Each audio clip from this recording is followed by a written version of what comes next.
26 जून 1969 अव्यक्त वाणी। शिक्षा देने का स्वरूप, अपने स्वरूप से शिक्षा देना। बाप किसको देख रहे हैं? बच्चों को देख रहे हैं। आज मुरली में क्या सुना था? आप सभी किसको याद करते हो? बाप, टीचर, सदगुरु को। तो बाप दादा भी सिर्फ बच्चों को नहीं लेकिन तीनों संबंधों से, तीनों रूप से देखते हैं। बच्चे तो सभी हैं लेकिन टीचर रूप में क्या देखते हैं? नंबरवार स्टूडेंट को देखते हैं। और गुरु रूप में किसको देखते हैं मालूम है? नंबरवार फॉलो करने वालों को, जिन्होंने फॉलो किया है और जिन्हों को अभी करना है, दोनों को देखते हैं। मुख्य फॉलो कौन सा है? गुरु रूप से जो शिक्षा देते हैं उसमें मुख्य फॉलो किसको करना है? गुरु रूप से मुख्य फॉलो क्या है? याद की यात्रा। याद की यात्रा तो एक साधन है, लेकिन वह भी किस लिए कराते हैं? दूसरों की सद्गति करने लिए। पहले अपने को क्या फॉलो करना पड़ेगा? याद की यात्रा भी किस लिए सिखाई जाती है? गुरु रूप से मुख्य फॉलो यही करना है, अशरीरी, निराकारी, न्यारा बनना। याद की यात्रा भी इसलिए कराते हैं कि साकार में रहते निराकार और न्यारे अशरीरी हो रहे। जब अशरीरी बनेंगे तब तो गुरु के साथ जा सकेंगे। मुख्य रूप से तो यही फॉलो कर रहे हो और करना है। टीचर रूप का पाठ अभी चल रहा है या पूरा हो चुका है? रिवाइज कोर्स टीचर करा रहे हैं या अपने आप कर रहे हो? उनकी मदद है। पढ़ाई पढ़ाते नहीं हैं लेकिन मदद है। रिवाइज कोर्स के लिए स्कूल से छुट्टी ली जाती है। घर में जिसको होमवर्क कहा जाता है, लेकिन टीचर का कनेक्शन रहता है, साथ नहीं रहता, सिर्फ कनेक्शन रहता है। कनेक्शन तब तक है जब तक फाइनल पेपर हो। रिवाइज कोर्स के लिए टीचर हर वक्त साथ नहीं रहता है, तो अभी टीचर दूर से ही देख रेख कर रहे हैं। कहाँ भी कोई मुश्किल हो तो पूछ सकते हो, लेकिन जैसे पढ़ाई के समय साथ रहते थे वैसे अब साथ नहीं। अभी ऊपर से बैठ अच्छी रीति देख रहे हैं कि रिवाइज कोर्स में कौन कौन कितने सख्ती से, कितनी मेहनत से, उमंग उत्साह से कोर्स को पूरा कर रहे हैं। ऊपर से बैठ दृश्य कितना अच्छा देखने का रहता है। जैसे आप लोग यहाँ ऊपर संदली पर बैठ देखते हो और नीचे बैठ देखने में फ़र्क होता है ना। इनसे भी ऊपर कोई बैठ देखे तो कितना फ़र्क होगा, बुद्धि बल से महसूस कर सकते हो क्या अनुभव होता है। आज अनुभव सुनाते हैं। अनुभव सुनने और सुनाने की तो परंपरा से रीत है, तो वतन में रहते क्या अनुभव करते हैं? वतन में होते भी टीचर का कनेक्शन होने कारण देखते हैं कोई कोई बहुत अलौकिक पंथ से पढ़ाई को रिवाइज कर रहे हैं, कोई समय गंवा रहे हैं, कोई समय सफल कर रहे हैं। जब देखते हैं समय को गंवा रहे हैं तो मालूम क्या होता है? तरस तो आता है, लेकिन तरस के साथ साथ जो संबंध है वह संबंध भी खींचता है।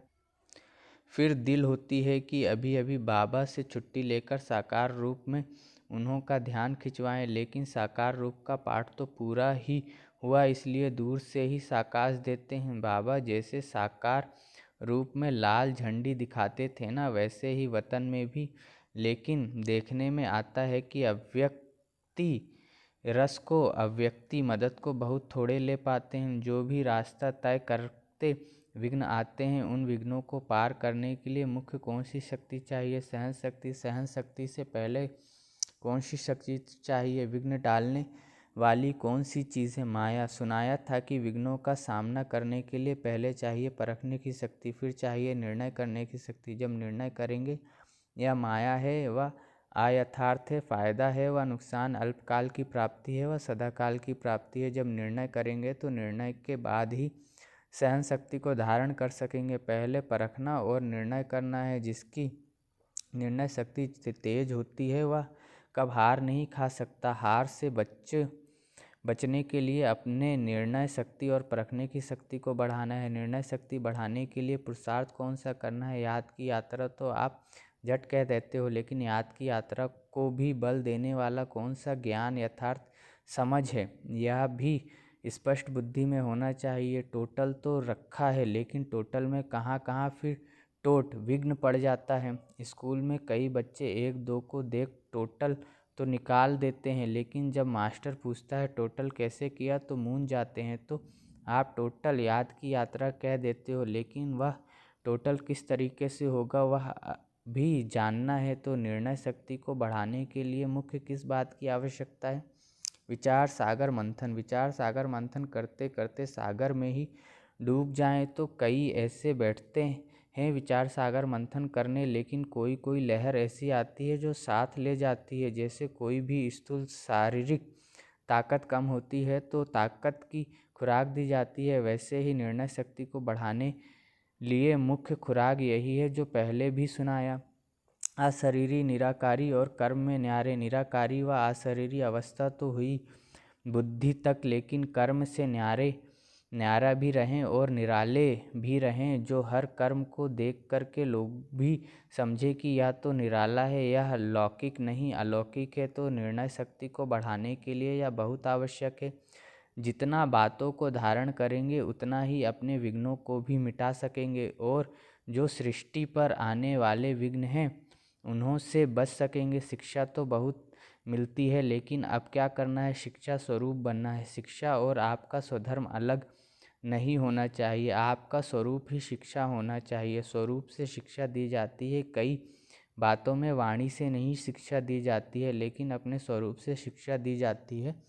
तो आप शिक्षा स्वरूप बन करके अपने स्वरूप से शिक्षा देनी है। शिक्षा तो बहुत मिली, कोर्स तो पूरा हुआ ना।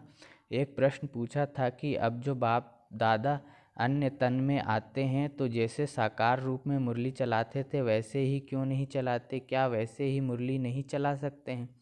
क्यों भाषा बदली, क्यों तरीका बदला? ऐसे प्रश्न बहुतों को उठता है। जबकि तुम भाषण कर सकते हो तो बाप दादा का कोई भी तन द्वारा मुरली चलाना मुश्किल है, लेकिन क्यों नहीं चलाते हैं? दो चार ने अपने विचार सुनाए। जिस तन द्वारा पढ़ाने का पाठ था वह पढ़ाई का कोर्स तो पूरा हुआ, अब फिर पढ़ाई पढ़ाने लिए नहीं आते। वह कोर्स था, उसी तन द्वारा पाठ पूरा हो चुका है, अभी तो आते हैं मिलने के लिए, बहलाने के लिए। और मुख्य बातें कौन सी हैं? जैसे अशरीरी कर्मातीत बन करके क्या किया? 1 सेकंड में पंछी बन उड़ गया। साकार शरीर से 1 सेकंड में उड़े ना, तो अब पढ़ाई पूरी हुई। बाकी एक कार्य रहा हुआ है, साथ ले जाने का, इसलिए अब सिर्फ मिलने, अव्यक्त शिक्षाओं से बहलाने और उड़ाने लिए आते हैं। पढ़ाई के पॉइंट्स, पढ़ाई का रूप अब नहीं चल सकता है। अभी कोर्स रिवाइज हो रहा है, लेकिन कितने समय में रिवाइज करेंगे? कितने तक कोर्स पूरा हुआ है? अभी यह सभी को निर्णय करना है कि कहाँ तक रिवाइज कोर्स हुआ है, कितना समय अब चाहिए। साकार तन के हर कर्म, हर स्थिति से अपने को भेंट करना, उनको देखते यह लक्ष्य रखते अपने को देखो कि पता पड़ेगा कि कहाँ तक है। देखो फिर पता पड़ेगा कहाँ तक है। लक्ष्य तो बता दिया है कि कैसे अपने को परखना, फिर उत्तर देना। दूसरा प्रश्न यह देते हैं, होमवर्क तो तुम्हारा चल ही रहा है, उसमें विशेष ध्यान खिंचवाते हैं। यह जो पाठ भावी प्रमाण हुआ है, उस साकार रूप को अव्यक्त क्यों बनाया? इनके भी कई गूढ़ रहस्य हैं, इनकी गहराई में जाना। सागर के लहरों में नहाने नहीं लग जाना, लेकिन सागर के तले में जाना, फिर जो रत्न मिले वह ले आना। यह सोचना इनका गूढ़ रहस्य। ड्रामा में क्या नूंधा हुआ है? ऊपर कोई गूढ़ रहस्य है? बिना रहस्य के तो कोई भी चलन हो नहीं सकती। अच्छा, अभी टाइम हो गया है। ओम शांति।